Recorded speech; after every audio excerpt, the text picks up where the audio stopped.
এই 5টা পিস্তল লৈ যিজন আহিছিল তেওঁ কাক কাক পিস্তল দিব বা ইয়াৰ আগত তেওঁ কোনবা মানুহক পিস্তল দিছে না নাই এই বস্তুটো জানিব লাগিছিল আৰু ইয়াত এটা ভাল ইনকুৱাৰি হ'ব লাগিছিল কিন্তু দেখা গ'ল যে বদৰপুৰৰ ওসি তেওঁ এটো বুজাৰ আগতেই এই মানুহটো কিয় বা এই নিৰালাত লৈ গৈ এই মানুহটো এনকাউন্টাৰ হৈ গ'ল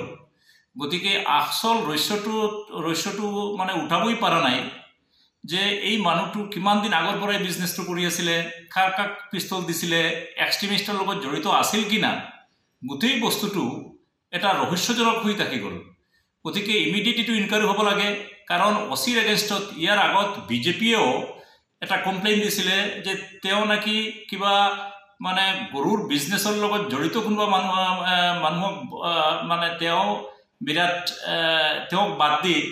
যেজন নিৰীহ এজন মানুহক তেওঁ মাৰপিট কৰিছিল গতিকে এই গোটেই বিষয়টো লৈ এটা তদন্ত হোৱা উচিত যে এই যে যেটো এই মানুহজন যিজন এনকাউন্টাৰ হল তাৰ আসল ভিতৰত ৰহস্যটো কি